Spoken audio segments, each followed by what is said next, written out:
नमस्कार दोस्तों, स्वागत है आपका आपके ही यूट्यूब चैनल नैंसरी क्लासेस में। आज मैं यहाँ पर साइंस के क्वेश्चन डिस्कस करूँगी जो कि आपके एग्जाम्स के पॉइंट ऑफ व्यू से काफ़ी ज़्यादा इंपॉर्टेंट है, क्योंकि इस सीरीज़ में आपको मिलेंगे वो सभी प्रश्न जिनकी आपकी परीक्षा में आने की संभावना है।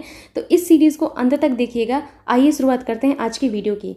आज का आपका पहला क्वेश्चन है, जंतु वायरस में आनुवांशिक पदार्थ अधिकांशतः होते हैं डीएनए, आरएनए, डीएनए और आरएनए, डीएनए या आरएनए। आपको बताना है कि जो जंतु वायरस है, जंतु वायरस में आनुवांशिक पदार्थ अधिकांशतः क्या होते हैं।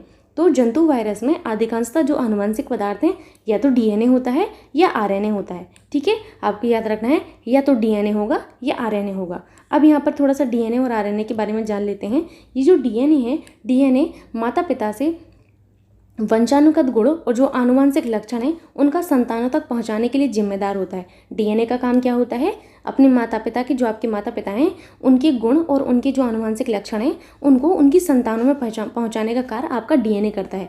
वहीं आरएनए क्या करता है, आरएनए आपका एक प्रकार का न्यूक्लिक एसिड है। क्या है, न्यूक्लिक एसिड। ठीक है, तो न्यूक्लिक एसिड है जो आपका आरएनए, ये जो है सीधे आपकी भूमिका निभाता है किसमें, प्रोटीन संश्लेषण में भूमिका निभाता है। याद रखना है, जो आपके प्रोटीन संश्लेषण में भूमिका निभाता है वो है आपका आरएनए। ठीक है, प्रोटीन संश्लेषण। ठीक है, याद रखना है कि प्रोटीन संश्लेषण में आपका आरएनए भूमिका निभाता है, इंपॉर्टेंट है। चलते हैं नेक्स्ट क्वेश्चन की ओर। नेक्स्ट क्वेश्चन आपका बहुत ज़्यादा इंपॉर्टेंट है।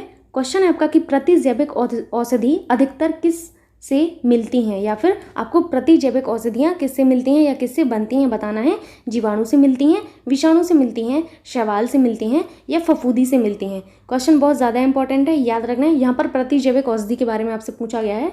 तो प्रतिजैविक जो औषधियाँ हैं वो हमें जीवाणु से मिलती हैं। किससे मिलती हैं, जीवाणुओं से मिलती हैं। होती क्या है ये प्रतिजैविक औषधि, तो प्रतिजैविक औषधि को आप एंटीबायोटिक्स भी कहते हैं। क्या कहते हैं, अगर आपसे एंटीबायोटिक्स कहा जाए या फिर आपसे प्रतिजैविक औषधियाँ कहा जाए तो वो एक ही होता है। ठीक है, तो एंटीबायोटिक्स या फिर प्रतिजैविक औषधियाँ एक ही होती हैं। तो ये वे औषधियाँ होती हैं जो जीवाणु, ध्यान से सुनिएगा, जो जीवाणु और अन्य जो आपके रोगजनक कारक होते हैं उनके प्रभाव को निष्क्रिय कर देती हैं।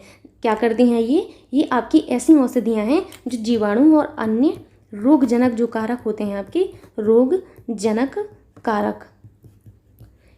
रोगजनक कारकों के प्रभाव को क्या करती हैं, निष्क्रिय करती हैं आपकी प्रतिजैविक औषधियाँ। ठीक है, तो आपकी प्रतिजैविक औषधि के बारे में आपने जाना कि होती क्या हैं, ये हमें जीवाणुओं से मिलती हैं। साथ ही साथ आपको एक चीज़ और याद रखना है, वो ये है कि पहली प्रतिजैविक औषधि कौन सी थी। तो पहली प्रतिजैविक जो औषधि थी आपकी, वो थी आपकी पेनिसिलिन। कौन सी थी, पेनिसिलिन थी। ठीक है, याद रखना है आपको कि पेनिसिलिन हमारी पहली प्रतिजैविक औषधि थी, जो कि आपकी किसने बनाई थी। याद रखना है वैज्ञानिक का नाम और साथ ही साथ ईयर भी। तो 1928 में बनाई गई थी ये अलेक्जेंडर फ्लेमिंग के द्वारा। किसके द्वारा, अलेक्जेंडर फ्लेमिंग के द्वारा। ठीक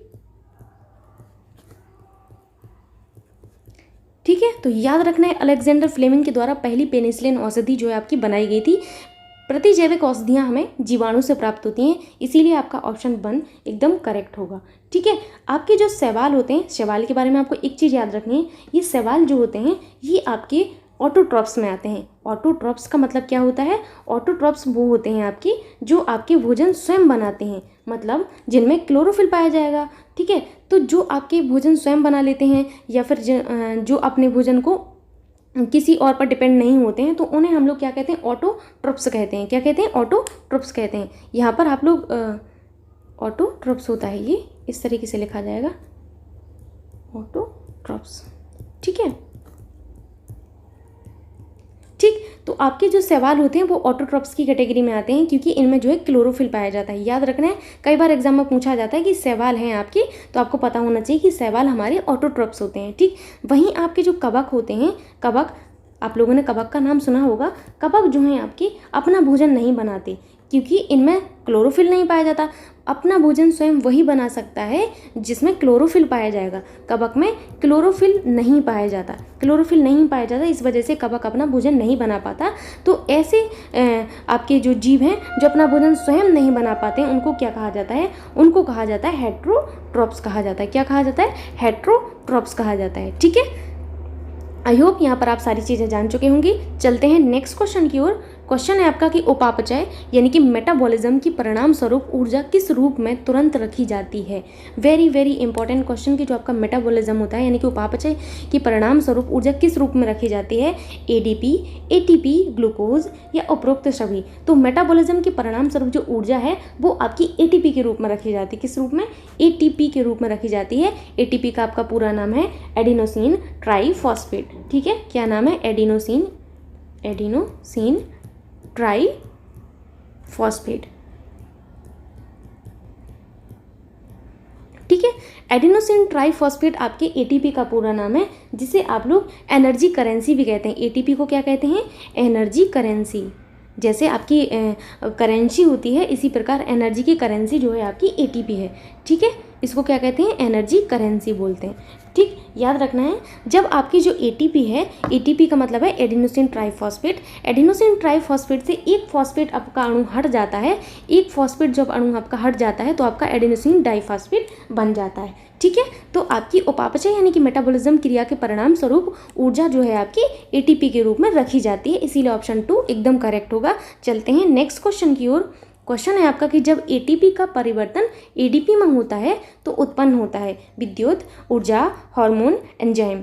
ठीक है, तो आपका जब एटीपी यानी कि एडिनोसिन ट्राइफॉस्फेट का परिवर्तन जब एडीपी यानी कि एडिनोसिन डाइफॉस्फेट में होता है तो उत्पन्न क्या होता है, तो इस स्थिति में ऊर्जा उत्पन्न होती है, इसीलिए ऑप्शन 2 एकदम करेक्ट होगा। चलते हैं नेक्स्ट क्वेश्चन की ओर। क्वेश्चन आपका इंपॉर्टेंट है।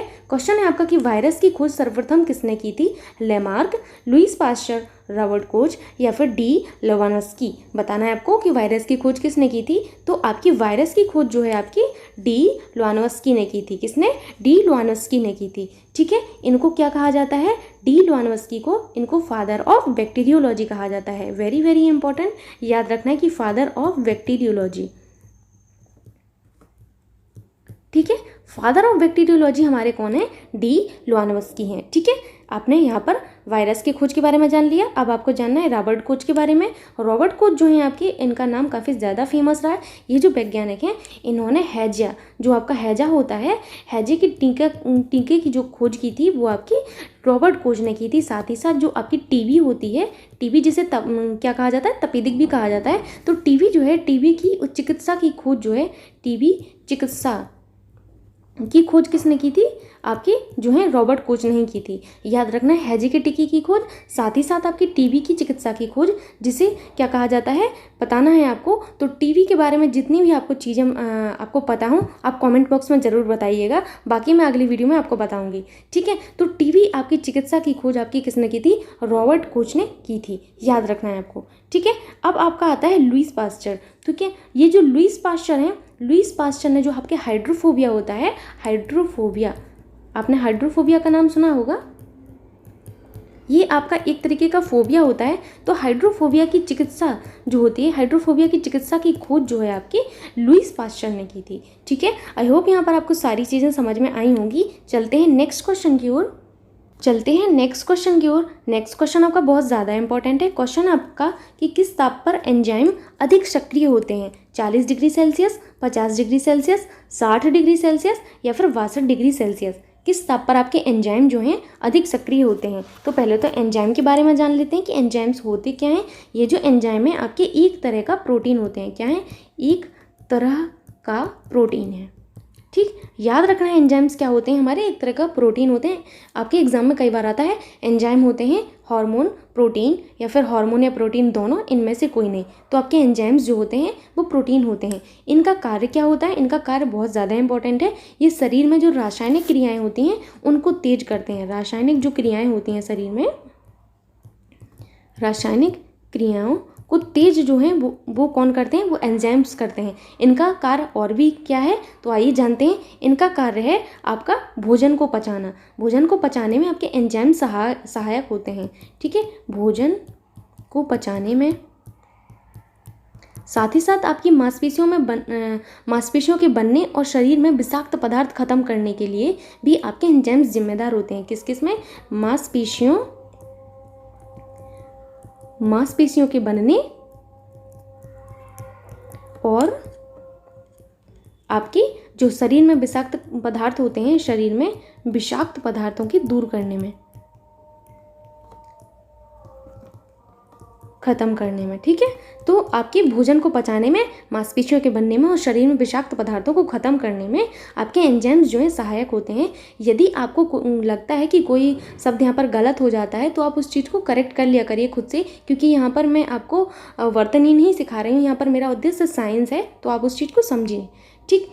तो आपके जो एंजाइम्स हैं वो आपके 40 डिग्री सेल्सियस पर अधिक सक्रिय होते हैं। यदि आपके ऑप्शंस में 40 डिग्री सेल्सियस नहीं है तो अगर 30 डिग्री सेल्सियस से आपका 40 डिग्री सेल्सियस के बीच में अगर तापमान दिया है तो इस तापमान पर आपके एंजाइम्स जो हैं अधिक सक्रिय होते हैं। इसीलिए आपको याद रखना है कि 30 डिग्री सेल्सियस से 40 डिग्री सेल्सियस के मध्य में आपके एंजाइम्स जो हैं अधिक सक्रिय होते हैं। चलते हैं नेक्स्ट क्वेश्चन की ओर। क्वेश्चन है आपका, कोशिका में प्रोटीन संश्लेषण का स्थान है माइटोकॉन्ड्रिया, केंद्रक, राइबोसोम, इनमें से कोई नहीं। तो आपके प्रोटीन संश्लेषण में जो मेन भूमिका निभाता है वो आपका राइबोसोम निभाता है। कौन निभाता है? राइबोसोम निभाता है। ये आपका क्वेश्चन कई बार एग्जाम्स में आया है और आपके आने की संभावना भी है, ठीक है। तो कोशिका में प्रोटीन संश्लेषण का जो कार्य है वो आपके राइबोसोम्स करते हैं, ठीक। यहाँ पर आपने जाना प्रोटीन संश्लेषण के बारे में।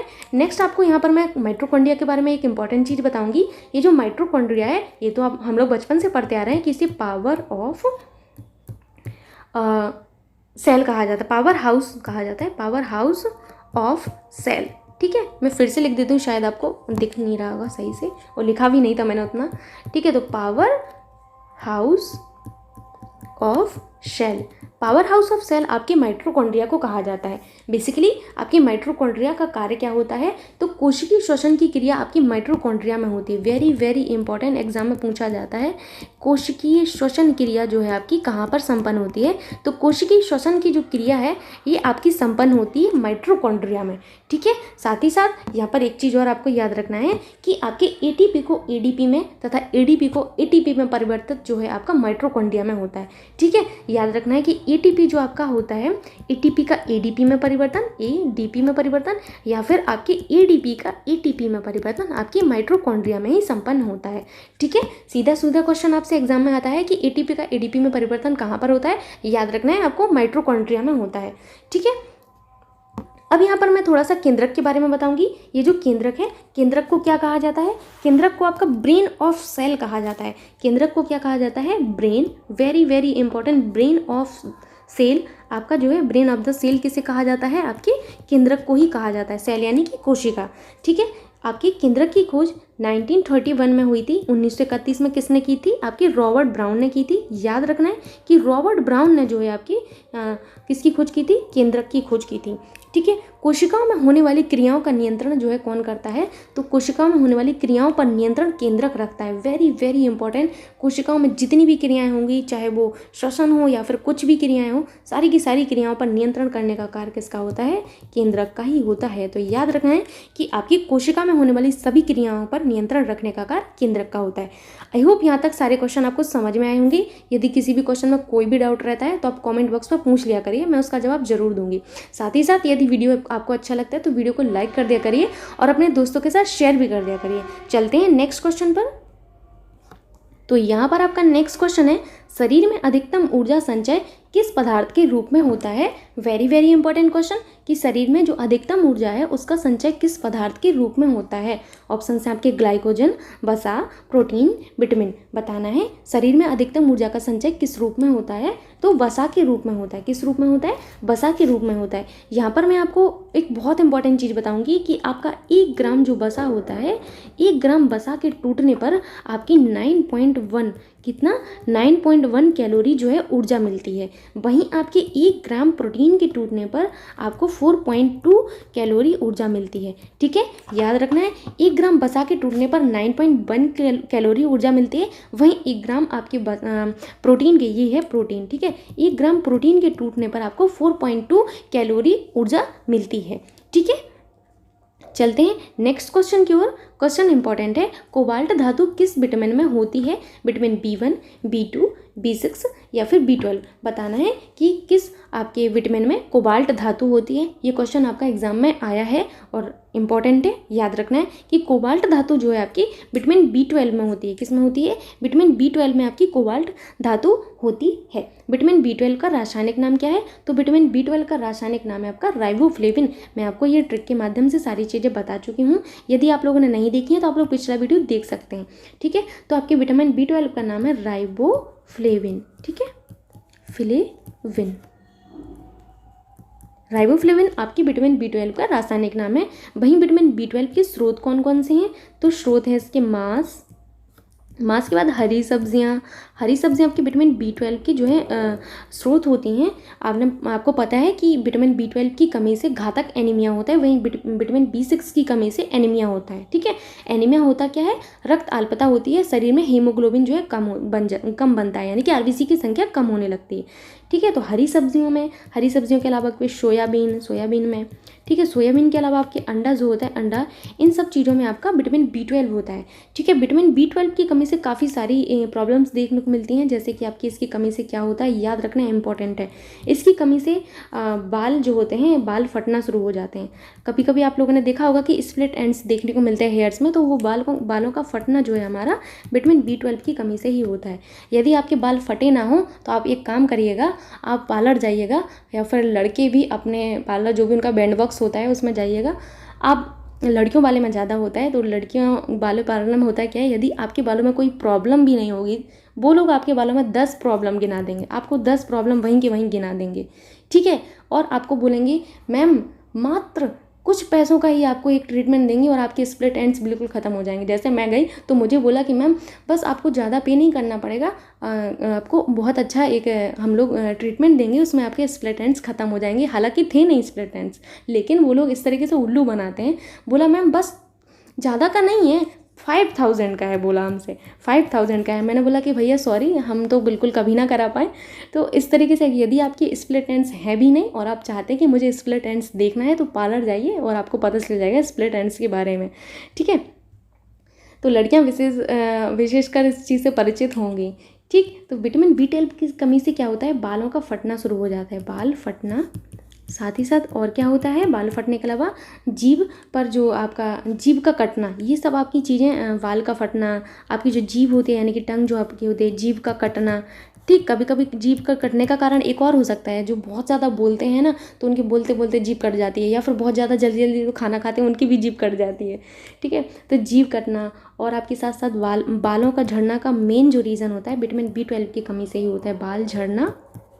साथ ही साथ आपके मुंह में छाले, किसी किसी के मुंह में आप देखते होंगे कि छाले बहुत ज़्यादा बने रहते हैं, तो मुंह में जो छाले हैं विटामिन B12 की कमी से ही होते हैं। जब कभी हम लोग जाते हैं मेडिकल स्टोर पर कि मुंह में छाले हैं तो आप कोई मेडिसिन दे दीजिए, तो हम लोग को बिकासोल देते हैं, बिकासोल में विटामिन B12 ही होता है। ठीक है, अब यहाँ पर आप लोगों ने विटामिन B12 के बारे में सारी चीज़ें जान ली हैं। विटामिन B6 के बारे में भी थोड़ा सा बता दूं कि विटामिन B6 की कमी से मस्तिष्क जो है आपका ठीक तरीके से कार्य नहीं करता। Very very important, vitamin B6 की कमी से मस्तिष्क आपका जो है ठीक तरीके से कार्य नहीं करता। ठीक है, याद रखना है कि मस्तिष्क अगर आपका ठीक तरीके से कार्य नहीं कर रहा है तो जान जाना कि हमारा विटामिन B6 की कमी से मस्तिष्क ठीक तरीके से कार्य नहीं कर रहा है। इसीलिए आपकी बॉडी में विटामिन B6 और आपका विटामिन B12 दोनों का होना पर्याप्त मात्रा में आपको होना आवश्यक होता है। इसीलिए आप ऐसे भोजन लें, ऐसे आप अपनी दिनचर्या को अपनाएं जिसमें आपकी विटामिन B6 और B12 आपको प्रॉपर मात्रा में मिले। जैसे मैंने आपको सोर्सेज बताए हैं जिससे आपको बालों की दिक्कत नहीं होगी, ये सारी प्रॉब्लम्स नहीं होंगी। आई होप यहाँ पर सारी चीज़ें आपको समझ आ गई होंगी। चलते हैं नेक्स्ट क्वेश्चन की ओर। क्वेश्चन आपका इंपॉर्टेंट है। क्वेश्चन है, भूखा व्यक्ति शरीर में किस भंडार का सबसे पहले उपयोग करता है? आपको पता है हमारे शरीर में कुछ चीज़ों का भंडार होता है, तो जब भूखा होता है व्यक्ति तो अपने भंडार में सबसे पहले किस चीज़ का प्रयोग करता है? वसा का, प्रोटीन का, ग्लाइकोजन का या ग्लूकोज का? तो भूखा व्यक्ति सबसे पहले ग्लाइकोजन का यूज़ करता है। किसका? ग्लाइकोजन का यूज़ करता है। ठीक है, जैसे कई बार होता क्या है कि फास्ट जो लोग रखते हैं तो पूरा दिन फास्ट रखते हैं, तो कैसे रख लेते हैं? बॉडी में कुछ ना कुछ होगा ना, उस वजह से वो फास्ट रख पा रहे हैं। ठीक है, तो वो करते क्या हैं कि उनकी बॉडी में जो ग्लाइकोजन होता है, ग्लाइकोजन का यूज़ करके ही वो दिन भर फास्ट रखते हैं। ठीक है, चलते हैं नेक्स्ट क्वेश्चन की ओर। क्वेश्चन इंपॉर्टेंट है। क्वेश्चन आपका, ग्लाइकोलिसिस में परिवर्तन होता है प्रोटीन ग्लूकोज में। आपसे सिंपल यही क्वेश्चन पूछा गया है कि जो आपकी ग्लाइकोलिसिस क्रिया होती है उसमें आपका क्या होता है? तो प्रोटीन ग्लूकोज में परिवर्तित होता है, या फिर ग्लूकोज फ्रक्टोज में, या फिर मंड ग्लूकोज में, या फिर ग्लूकोज पायरुविक अम्ल में। तो ग्लाइकोजन क्रिया में आपका ग्लूकोज जो है पायरुविक अम्ल में परिवर्तित होता है, इसीलिए ऑप्शन 4 एकदम करेक्ट होगा। चलते हैं नेक्स्ट क्वेश्चन की ओर। क्वेश्चन है आपका, शरीर के लिए एंजाइम बहुत आवश्यक हैं क्योंकि शरीर का रचनात्मक भाग है, ऊर्जा प्रदान करते हैं, तंत्रिका क्रियाओं का नियंत्रण करते हैं, जीव रासायनिक क्रियाओं के उत्प्रेरक हैं। तो मैं आपको बता चुकी हूँ एंजाइम्स के कार्य क्या क्या थे। तो आपको मैं बताया था कि आपकी जो एंजाइम्स होते हैं वो जीव रासायनिक क्रियाओं को तेज करते हैं, यानी कि उत्प्रेरक की तरह कार्य करते हैं। उत्प्रेरक का मतलब है जो आपको उत्प्रेरित करे, यानी कि जो किसी प्रक्रिया को इंक्रीज कर दे, प्रक्रिया की जो दर होती है उसको बढ़ा दे। तो उत्प्रेरक जो आपके एंजाइम होते हैं, एंजाइम आपके उत्प्रेरक का कार्य करते हैं क्रियाओं में। आपकी जो रासायनिक क्रियाएं होती हैं शरीर के अंदर उन सभी में। यहाँ पर अब आपको ये जानना है कि शरीर का जो रचनात्मक भाग होता है वो आपका कोशिकाएं होती हैं। क्या होती हैं? शरीर का रचनात्मक भाग आपकी कोशिका होती है, यानी कि आपकी सेल्स होती हैं। ठीक है। वहीं ऊर्जा प्रदान करने का कार्य किसका है? तो ऊर्जा प्रदान करने के लिए आपका कार्बोहाइड्रेट है। क्या क्या है? कार्बोहाइड्रेट्स हैं आपके, वसा हैं आपके। ठीक है। वसा के अलावा आपके प्रोटीन है। अब आप सोच रहे होंगे कि मैम ने विटामिन नहीं बताया, तो विटामिन आपको किसी तरीके की ऊर्जा नहीं देता है। विटामिन से आपको ऊर्जा प्राप्त नहीं होती है, याद रखें। कार्बोहाइड्रेट, वसा और प्रोटीन आपकी ऊर्जा प्रदान करने वाले स्रोत हैं। वहीं आपकी विटामिन से कोई भी ऊर्जा आपको नहीं मिलती है। तंत्रिका क्रियाओं का नियंत्रण, यानी कि जो आपकी तंत्रिका क्रियाएं हैं उन पर नियंत्रण करने का काम आपके मस्तिष्क का है। ठीक है। मस्तिष्क का है वो, और आपकी मेरुरज्जु, मेरुरज्जु यानी कि स्पाइनल कॉर्ड का है। ठीक है। मेरुरज्जु, ये दोनों जो है आपकी तंत्रिका क्रियाओं पर नियंत्रण करने का कार्य करते हैं। ठीक है। तो यहाँ पर आपने सारी चीज़ें जानी। चलते हैं नेक्स्ट क्वेश्चन की ओर। क्वेश्चन है आपका कि गाजर का रंग किसकी मौजूदगी के कारण होता है? यानी कि जो आपकी गाजर होती है आपकी ऑरेंज से कलर की होती है ना। जो गर्मियों में जो गाजर आती है वो पिगमेंटेड होती है, वो आपकी ऑरेंज होती है। वहीं सर्दियों में जो गाजर होती है वो एकदम रेड कलर की होती है। ठीक है। तो जो गाजर होती है, गाजर किसकी मौजूदगी के कारण इसका रंग रेड कलर का होता है, आपको बताना है।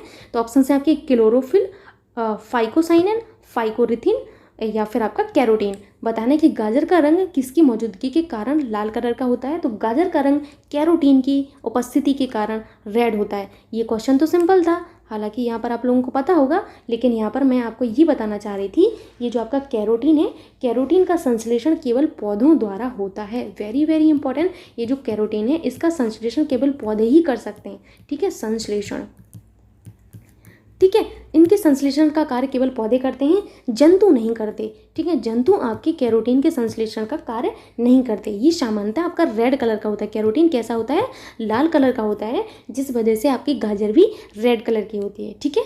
अब आपका नेक्स्ट आता है पपीता के बारे में, कि पपीता का पीला रंग आपकी किस कारण होता है? पैपन, लाइकोपिन, कैरोटीन, कैरिकोजेंथिल। तो पपीता का जो पीला रंग है वो बेसिकली कैरिकोजेंथिल की वजह से पीला होता है। ये क्वेश्चन इंपॉर्टेंट है, एग्जाम में आए हुए हैं और आगे भी संभावना है। तो आपको एक पेज पर अच्छे से लिख लेना है कि पपीता का पीला रंग इस वजह से होता है, आपकी गाजर का पीला रंग कैरोटीन की वजह से होता है। ठीक है। और भी जैसे मैं टमाटर का पढ़ाऊंगी, हल्दी का पढ़ाऊंगी, काफ़ी सारी चीज़ें आगे बताऊंगी, तो उनमें आप एक जगह कलेक्ट करके रख लीजिएगा।